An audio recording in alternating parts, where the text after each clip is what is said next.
oor iets wat op my hart is, 'n lewe tot die uiterste. En die tyd waarin ons lewe, glo ek, as ek die Engels kan gebruik, sit jou safety belt baie styf vas. Want die tyd waarin ons ingaan en inbeweeg, gaan nie van die maklikste tyd wees nie. Amen? Maar ek dank die Here, because He lives, I can face tomorrow. Ons hoef nie bekommerd te wees vir die dag van môre, want die Here is reeds daar. Amen. Ek wil sê, ons het die woord van die Here, ons weet reeds wat gaan gebeur in die dag van môre. Maar vir ons as kinders van die Here, lê daar uitdagings voor. Nie net vir die kinders van die Here, maar vir die wêreld daar buitekant, lê daar uitdagings voor. En gaan ons werklik waar dinge beleef tot aan die uiterste. Soos wat ons, ek vanmôre gesels het ook, toe ek my kollega, my vriend en my swaar gesels het hierdie week, het hy werklik dinge tot die uiterste beleef. En selfs my dogter, dit is haar skoonsussie wat nou siek is. En kon ek sien dat my dogter ook deur 'n tawwe tyd gaan na bo. Hulle is almal in Klerksdorp gestasioneer en kon ek sien hoe sy dinge tot die uiterste beleef. Bobbietjie is siek. Hulle het haar kar gestamp. Sy kry nie werk nie. Haar skoonsussie is besig om te sterf. Haar skoonma is in die hospitaal. Dinge is besig om regtig waar. Sy sê sy beleef dinge soos in die uiterste, soos wat daar nog nooit was nie. En bid ons vir hulle. Amen. Ek vertrou die Here gaan 'n deurbraak gee. So as jy bid saam met ons werklik vir die hand van die Here daar. Maar as ons na die wêreld kyk en na die nuus kyk en die nuus dophou, sou ons gesien het ook dat dinge rondom ons is nie lekker nie. Die olieprys is na die uiterste. Die petrolprys gaan word na die uiterste. Kospryse gaan word na die uiterste. Amen. Dinge gaan dit is nie besig om gestrek te word na die uiterste en dit ek vanmôre na diens met iemand gesels hier buitekant in die koffiesaal en vir my gesê, pastoor, jy gaan nie glo nie, maar ek het my werk verloor en ek het nie werk nog gekry nie en toe ek my werk verloor het hulle my man op kort tyd gesit en sy ure gesny. So ons beleef werklik 'n tyd van die uiterste. En ek weet, u ken dalk vanaand iemand wat deur sulke omstandighede gaan, wat sê werklik dinge tot die uiterste. Is daar iemand so? Dalk iemand vanaand wat deur sulke uiterste gaan. En ons beleef regtig waar sulke tye in heiliglik en dit is niks niets nie. As ons die Bybel bestudeer, sal ons werklik sien dat baie van die Bybelse karakters het 'n lewe geleef van die uiterste. As ons net vat Abraham, toe Abraham vir Isak moes geoffer het, baie mense spot daaroor en sê, dit is eintlik maklik geweest om hom te offer, want hy was 'n tiener. Amen? Dis 'n grappie. Dis 'n grappie. So, maar ek bedoel, hy het dit geleef tot die uiterste, en dinge wat ou Abraham beleef het met so baie dinge in die Nuwe Ou Testament. Ek dink aan ou Moses. Moses het soveel dinge beleef tot die uiterste, hoe hy die volk moes kos gee in die woestyn, hoe hy voor die Rooi See gestaan het, hoe die volk dors was en gemurmureer het. Moses was gestrek geweest tot die uiterste. Ek dink aan Josua in die Bybel, as ons reg gelees, moes hy 'n paar keer voor die reëse gestaan het, die mure van Jerigo. En ons uitdagings wat ou Josua ook in die lewe gehad het, en in die Bybel, fair share gehad van uitdagings. David het uitdagings gehad, hy het uiterstes beleef, Elia, Nehemia, Daniel wat in die leeukuil was, Sadrag, Mesach en Abednego was nie net die uiterste nie, hulle was in die vuuroond gegooi. So werklik is daar mense en karakters in die Bybel, Job, ons weet van Job en hoe Job se lewe was, en beleef ons dinge tot die uiterste. So wat ek wil sê vanaand is die volgende, dat ons as kinders van die Here, dit moet eintlik vir ons niks wees nie. Ons gaan uiterstes beleef. As jy nog nie 'n uiterste tydperk gehad het in jou lewe nie, sit jou safety belt nog stywer vas, want dit kan enige tyd gebeur ook in ons lewens. Amen. En dan moet ons kan vashou in die woord van die Here. Amen. Dan is ons dankbaar ons het die woord van die Here en ons weet wat God se woord vir ons sê. Amen. Wie weet waarvan ek praat vanaand. En dit is nie altyd maklik nie. Ewen vir my as pastoor, wat ek al soos Job gevoel soms om op die ashoop te gaan sit en gewens dat dingetjies in my lewe moet verander. So tot as pastore beleef ons soms tye in lewe tot die uiterste. So dis wat ek vanaand, woord wat ek vanaand wil bring en ek wil hê ons moet bid vanaand. En ons gaan vir mense bid vanaand. Mense wat, jy ken dalk iemand of weet van iemand self of iemand vir wie jy wil kom intree vanaand wat 'n lewe leef van die uiterste en wat jy werklik wil intree voor en sê kan die Here nie dinge verander nie.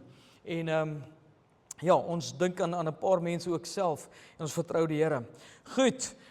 Ons gaan vanaand as jy jou Bybel saamgebring het wat ek glo het, Markus 5, daar is 'n Markus 5 en daar is 'n vers 21-42. Amen. Ons gaan dit saam lees vanaand Markus 5. En ek wil vat na 'n verhaal toe in die Bybel wat 'n pa 'n pa 'n lewe geleef het van die uiterste. Dinge het verander en so gedraai dat dit werklik waar 'n uiterste tydperk was in sy lewe. En dis so 'n mooi verhaal wat by mekaar kom, baie bekende gedeelte, 'n gedeelte wat baie oor gepreek was al. Maar ek wil vir julle net vanaand 'n paar punte uitlig of dalk het jy weer herinner in die stof afskud rondom hierdie verhaal en dit wat hier gebeur het in hierdie mense se lewe. En toe Jesus weer in die skei oorgevaar het na die ander kant, het 'n groot menigte by hom vergader en hy was by die see.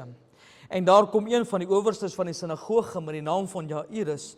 En toe hy hom sien, val hy aan sy voete neer en smeek hom dringend en sê: "My dogtertjie," hoor mooi wat gebeur met hierdie pa. Hoor wat sy woorde aan Jesus.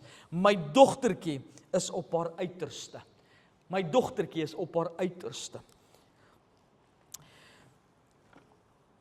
"Kom lê haar die hande op, sodat sy gesond kan word en sy sal lewe." En hy het saam met hom gegaan en 'n groot menigte het hom gevolg en hom verdring.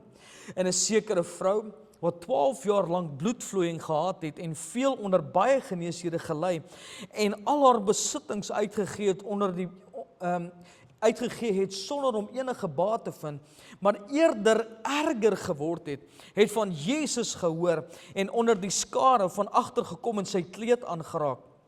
Want sy het gesê: "As ek maar sy klere kan aanraak, sal ek gesond word." En dadelik het die fontein van haar bloed opgedroog en sy het aan haar liggaam bemerk dat sy van haar kwaal genees was. En dadelik toe Jesus in homself die krag gewaar word wat vir hom uitgegaan het, draai hy hom om onder die skare en sê: "Wie het my klere aangeraak?" En sy disippels antwoord hom: "U sien dat die skare u verdring en u sê: wie het my aangeraak?" Toe kyk hy rond om haar te sien wat dit gedoen het.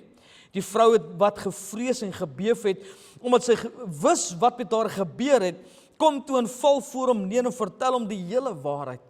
En hy sê vir haar: "Dogter, jou geloof het jou gered. Gaan in vrede en wees van jou kwaal genees." Terwyl hy nog spreek, kom daar mense van die owerste van die sinagoge se huis en sê: "U dogter is dood. Waarom val u die meester nog lastig?" Maar dadelik, toe Jesus die woord hoor wat gespreek is, sê hy vir die owerste van die sinagoge: "Moenie vrees nie, glo net." En hy het niemand toegelaat om saam met hom te gaan nie, behalwe Petrus en Jakobus en Johannes en die broer van Jakobus. En hy kom in die huis van die owerste van die sinagoge en sien 'n rumoer, mense wat baie ween en huil. En toe hy binne gaan, sê hy vir hulle: "Waarom gaan julle so te kere en ween julle? Die kind is nie dood nie, maar slaap." En hulle het hom uitgelag, maar hy het almal uitgedryf en die vader van die kind saamgeneem en die moeder en die wat by hom was en ingegaan waar die kind lê. Toe gryp hy die hand van die kind en sê vir haar: "Talita kumi," wat as dit vertaal word beteken: "Dogtertjie, ek sê vir jou, staan op." En die dogtertjie het dadelik opgestaan en begin rondloop, want sy was 12 jaar oud. En hulle was uitermate verbaas. En hy het hulle met nadruk beveel dat niemand dit moet weet nie, en gesê dat daar vir haar iets te ete gegee moes word. 'n welbekende gedeelte in die Bybel wat handel oor Jairus. Jairus is die pa van 'n dogtertjie wat 12 jaar oud is. En Jairus se dogter is tot die uiterste toe siek. En nie net is sy dogter siek nie, maar hy het gehoor dat Jesus, ons kan daai prentjie maar opsit daarso, is hy daar? Hy sê, yes! En hy het gehoor dat van Jesus en dat Jesus daar is en rondom hom is. Nou iets wat vir my baie prominent is hierso, dat Jairus was 'n prominente leier gewees in die gemeenskap. Hoof gewees van die sinagoge, of een van die leiers wat in die sinagoge was, en terwyl sy wêreld tot die uiterste toe gedryf is, en dit is vir my so kosbaar om daaroor te dink, as ek altyd dink in die verhaal van Jairus, sy titel, en dit wie hy was, en hy was 'n prominente figuur gewees in die gemeenskap, dit het niks baat gevind nie, dit het niks saak gemaak nie. Al wat saak gemaak het, hy moes by Jesus uitkom. Amen. Was jy al op so 'n plek in jou lewe gewees, dat dit niks anders te maak saak nie, I need to get to Jesus. Wie het al so tyd beleef in sy lewe, dat dit is net Jesus wat my lewe en my omstandighede nou kan verander. En ek wil dit verklaar, dat Jesus is steeds die een, wat dinge kan verander in ons lewens. Is dit nie so nie? Jesus doen nog steeds, en hy breek nog steeds in ons lewe deur. En Jairus, in sy naam het 'n betekenis. Sy naam beteken die volgende. He shines, of he enlightens, of God enlightens. En hier kom hy tot hierdie ding in sy lewe, dat ek moet by Jesus kom. En iets moois gebeur hierso. Dat terwyl hy vir Jesus gaan soek het, sê die Bybel in die skrifgedeelte vir ons so mooi, dat hy het gegaan en hy het by die voete van Jesus neergeval om Jesus te aanbid en om hom te smeek en te vra. He went down on his knees om te sê, asseblief Here, breek vir my deur. Alhoewel hy 'n owerste in die sinagoge was, het hy nie opgegee waar hy vandaan kom, sy agtergrond, wie hy is, dalk die geleerdheid wat hy gehad het nie. Nothing else mattered. I need to get to Jesus, want hy kan nou my dogtertjie red. Hy kan my dogter help. Dis hy wat my dogter kan deurbreek. Ek onthou in my lewe en my Marlyn se lewe het tot die Dionay al deur 'n tyd gegaan in haar lewe waar sy 'n niernefritis gehad het, waar haar nier letterlik, sy moes gegaan het vir operasies met haar nierpypies toe sy jonger was. En ek onthou hoe siek sy was en hoe sy 'n week in die hospitaal was. En die antibiotika het nie gehelp nie, niks het gehelp in haar lewe nie. En ons het in 'n gebedstydperk ingegaan en regtig die Here vertrou. En na 'n week het die dokter gesê dat as hierdie antibiotika nie nou gaan help nie, gaan daar skade na niere wees en dit het al na 'n lewer toe gegaan. En ek onthou ons daar gesit het om die bed en gebid het en die Here gevra het. En kan ek myself half vereenselwig? Ek dink Dionay was hoek as so 12, 10, 11, 12 jaar oud gewees. En hoe ek God vertrou het vir 'n deurbraak. En nie kort voor lankie, toe breek die Here deur. En ek kon onthou hoe Dionay se lewe tot die uiterste toe was, maar ek onthou ook dat Jesus vir ons deurgebreek het in daardie tydperk. So ons het almal sulke lewens, yes, gee die Here lofoffer, yes, just give him praise. En ons almal se lewens was al op so 'n plek gewees, wat tot die uiterste getoets was. Dalk is dit die siekte nie, dalk is dit finansies. Wie het al lyne gehad? Kom, wie het al finansies tot die uiterste gehad?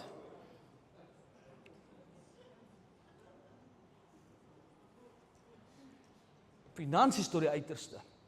My vrou lag altyd vir my, ek ry 'n kar se petrol liggie tot die uiterste. Is iemand wat saam met my is? Ek leer my vrou bid. Daai petrol liggie brand en dan ek sal hom vat tot op die uiterste. En dis hoe ons baie keer moet wees. En hier is Jairus wat werklik waar deur 'n krisis gaan in sy lewe. Sy dogtertjie van 12 jaar oud is tot haar uiterste. En ek kon dink hoe hy haastig na Jesus toe gegaan het, voor sy voete neergeval het en hom gesmeek het, asseblief Jesus, kom na my huis toe. En Jesus, sonder om te blink, het omgedraai en saamgegaan na Jairus se huis toe. Terwyl hy na Jairus se huis toe gaan, en dit sou ek gewees het, Quintus, en ek sou vinnig en haastig by die huis wou uitgekom het, want ek sou geweet het hoe my dogtertjie is. En terwyl hulle op pad was, is daar 'n vrou wat aan bloedvloeiing gely het vir 12 jaar lank. En sy het 'n deurbraak nodig.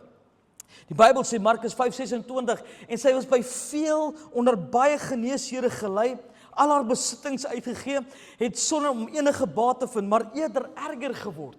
Sy het erger geword. Die Engelse vertaling sê, she was not better, but rather grew worse. Hierdie vrou se lewe was ook tot die uiterste.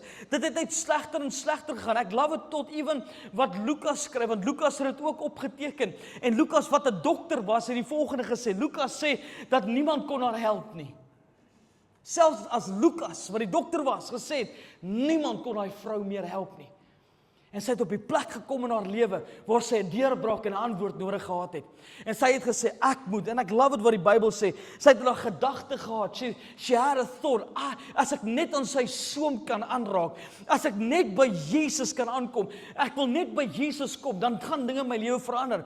En sy moes, ek kan net dink waardeur hierdie vrou moes gegaan het, wat ons baie keer mis, dat wanneer 'n vrou in die Ou Testament deur bloedvloeiing gegaan het, of baie dinge deur die maand gegaan het, En sy was letterlik vir 'n week lank onrein, of tydens haar tydperk sou dit onrein gewees het. Alles wat sy op gesit het, sou onrein gewees het. Die mense aan wie sy geraak het, sou onrein gewees het. So die Bybel sê nie iets besonders rondom hierdie vrou nie. Kan jy dink jy oor, al wat die Bybel van haar praat is die volgende. Hy sê, dat is 'n vrou wat aan bloedvloeiing gery het. Dis hoe sy bekend gestaan het. Sy het bekend gestaan as die vrou wat aan bloedvloeiing gelei het.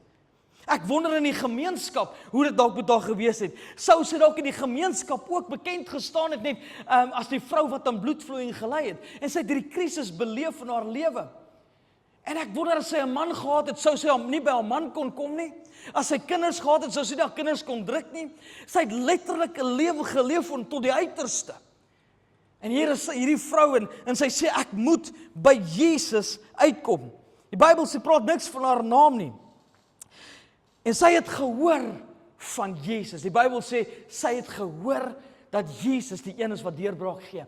Hy is die een wat kan genees. Genees hier het tog glad nie gehelp nie, maar Jesus, ek het gehoor, hy kan vir my deurbraak gee. Hy kan vir my antwoord gee. As daar genesing is, sou dit Jesus word. En sy het gegaan en sy het deur die skare gedruk. Onthou baie mooi, sy kon nie aan iemand geraak het nie. Sy moeg aan niemand gevat het nie. Ek wonder hoe laag daai vrou moes gebuig het en hoe laag sy moes gegaan het om net die so met sy gesê van sy kleed te kon aanraak. En sy was so op 'n laagtepunt. Sy moes letterlik op die stof op haar knie gegaan het om te kruip, om net aan sy soem aan te vat. En ek love het, Markus sê, en skielik kom sy agter, iets het gebeur, dat haar bloedvloeiing het opgehou, daar het 'n deurbraak gekom, sy is genees, daar is iets moois in haar lewe, ewe skielik, al die ander goed het nie gehelp nie, maar ewe skielik het 'n deurbraak in my lewe gebeur.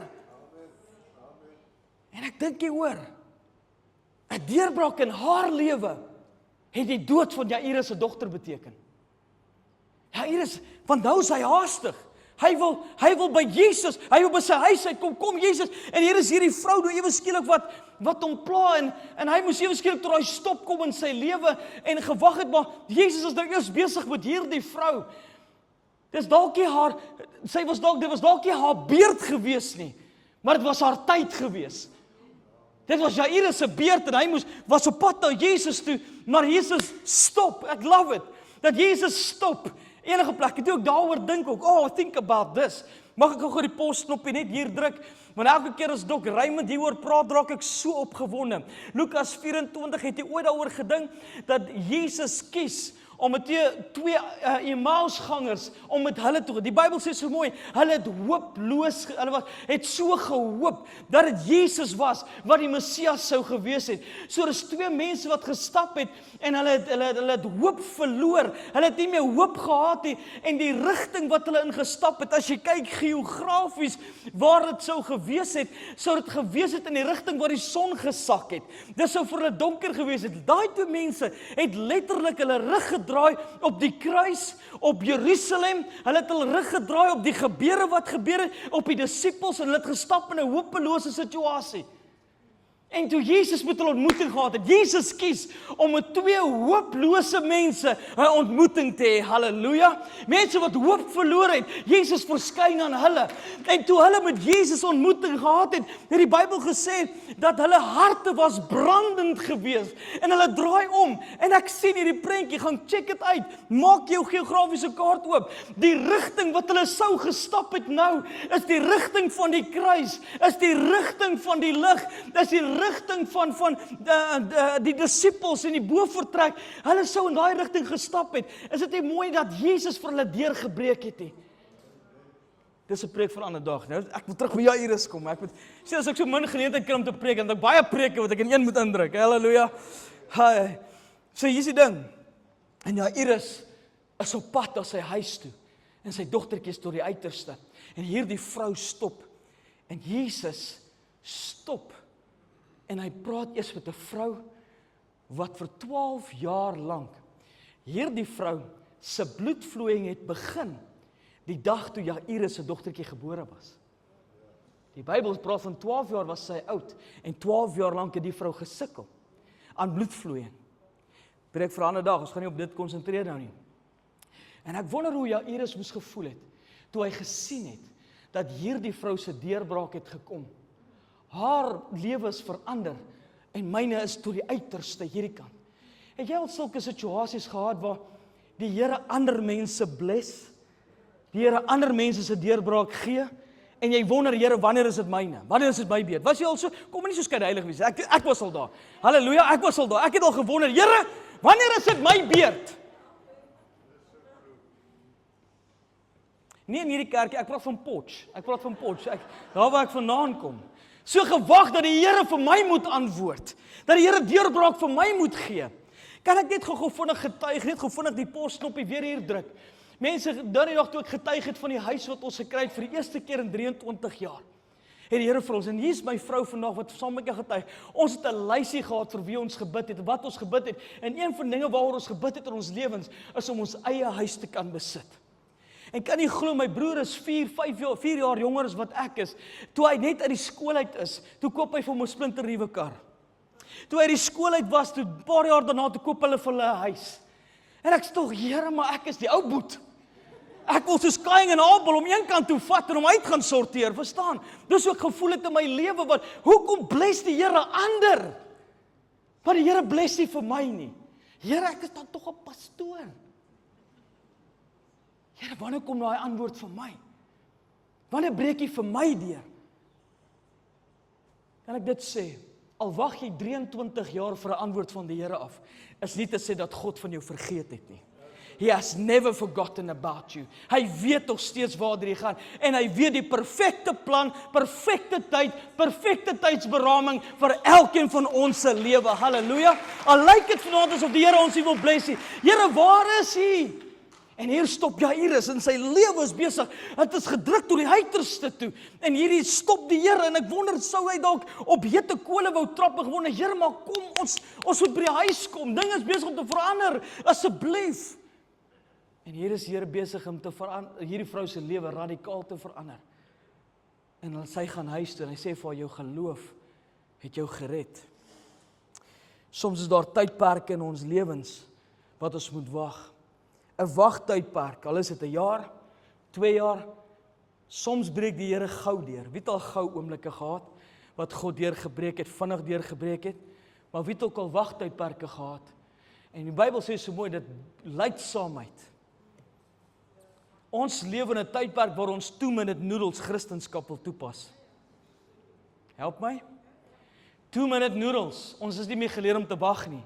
Ons wil Christendom in 'n drive-through moment verander.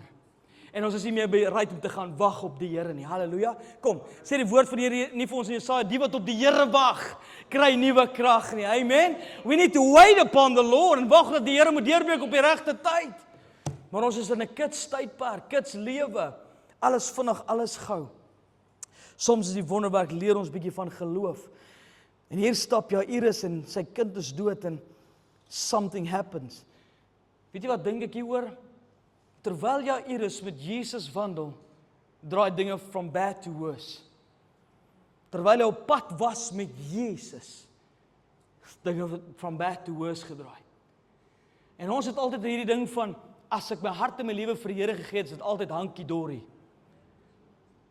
Dit is altyd perfek en altyd reg en alles moet nou in plek val en ons kry 'n halo, vlerkies en ons is almal reg en all good. Dis hoe ons in ons lewens voel. Maar dis nie hoe die Here werk nie. Soms is daar toetse en dinge waardeur ons lewens moet gaan, sodat die Here, sê die Bybel nie so mooi, vuur gelouter. Deur vuur gelouter. En ons wil nie altyd deur die louter proses gaan nie. Hallo? Ons wil nie hê dat ons geloof deur vuur gelouter moet word nie. Maar dit is nooit lekker nie. En hier is Jairus. En terwyl Jesus weer kom die owerstes en die mense wat saam in die huis was en hulle sê, dis verby. Dis kon. Jou dogter het gesterf. En hulle sê, moenie die meester meer lastig val nie. Jou dogtertjie is dood. Man, ek wil nie eens nie. I don't want to go there. Ek wonder hoe Jairus moes voel. Gaan lees die skrif. Hy sê perfek mooi reg, dat Jesus het gehoor wat hulle sê. Ek dank die Here dat die Here soms hoor die gesprekke wat rondom ons gebeur, sodat die Here deur sy soete Heilige Gees tot ons harte kan spreek. Halleluja. En hier kom hulle en Jesus sê, luister, moenie vir hulle glo nie. Glo net. Hier is 'n resep vir ons as kinders van die Here in die tyd waarin ons bly. Only, ek love die Engels, kan ek jou die Engels gee? Hy sê dit nog so mooi in die Engels. Only believe. Ek het hom net gekry. Hy sê only believe. Om net te glo. Dit wat die Here vir ons leer. En hier stap hulle na die huis toe. Terwyl hulle by die huis kom, is daar klomp mense wat huil en ween en Jesus stuur hulle uit die kamer uit. En hulle almal moes uitgaan en uitstap. En terwyl hulle almal uitgegaan het, gaan Jesus en 'n paar van sy disippels in die huis in. En hy sê, clear the room. En terwyl hy daai dogtertjie vat in die hand. Want Jairus het hom gevra, as jy maar net jou hande op haar kom lê, sal daar genesing wees. En hy kom en hy vat haar by die hand. En hy spreek hierdie woorde wat sê, Talita kumi. Wat beteken, dogtertjie, ek sê vir jou, staan op. Al lyk dit hoe dood, God will turn it into good. Halleluja. Is dit nie dieselfde met Lazarus nie? Toe Lazarus dood, sou Jesus kon die eerste dag al daar opgedaag het en lewens verander het? Absolutely. Maar what the enemy meant for evil, God will turn it into good for his glory. En hy gaan daai vrou, al lyk jou situasie, hoe dood vanaand, die Here kan 'n dooie situasie in die lewe bring, sê die woord nie vir ons so nie. En hier is genesing. Only believe. En daar's 2 verse wat ek hier wil deel vanaand, wat as jy die Bybel saam met blaai asseblief saam maar na Hebreërs 11 toe, ekskuus. Hebreërs 11 wat sê? Hebreërs 11 vers 1. Hebreërs 11 vers 1 is die volgende, dit sê: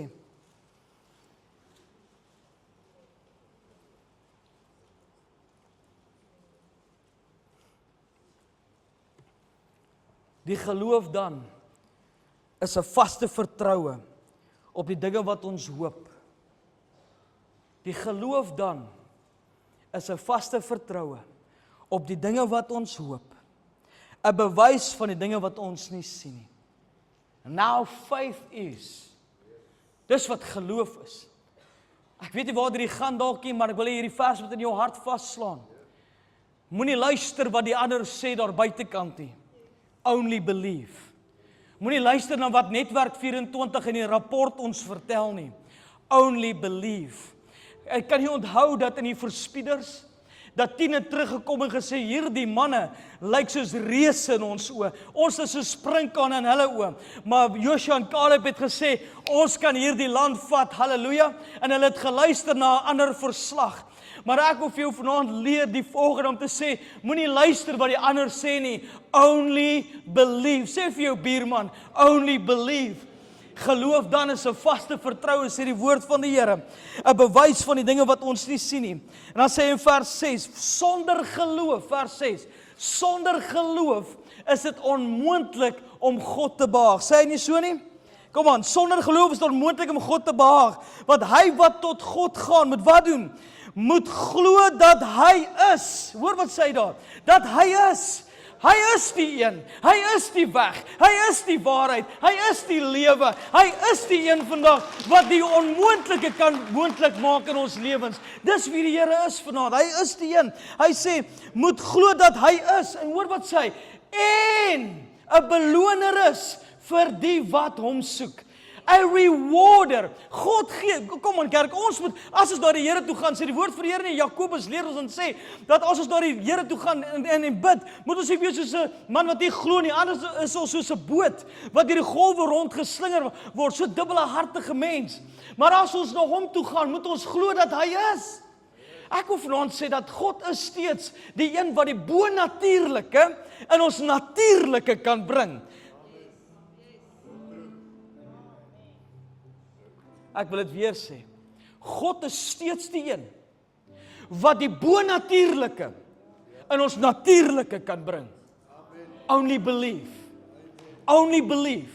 Ons het nodig om te glo vanaand. En ek het die tyd om vanaand te leer, dalk op 'n volgende geleentheid sal ek leer die verskillende geloof wat die Bybel van praat. Klein gelowe, groot gelowe, geen geloof. Daar's 'n paar wat die Bybel van praat oor geloof. Maar die tyd waartoe ons ingaan, kerk wil ek jou dit sê, sit jou safety belt baie styf vas, want dinge gaan tot die uiterste toe gaan. En kerk, ons moet glo. We need to believe. Ons moet glo dat hy is en 'n beloner is vir die wat hom soek. Dis wie die Here is. En ja, Iris se dogtertjie is genees gewees. Volmaak genees. Soveel so dat Jesus vir haar gesê het, kom bring vir haar kos. Sy moet eet. En daar het sy lewe gekom. Van uiterste na meer uiterste wat sy dood gegaan. Na goddelike wonderwerk. As die Here dit vir jou Iris kon doen, hoeveel te meer nie vir my en jou vanaand nie. Die Here kan vir ons deurbreek. That's the kind of God that I serve. Hy is die God van die onmoontlike.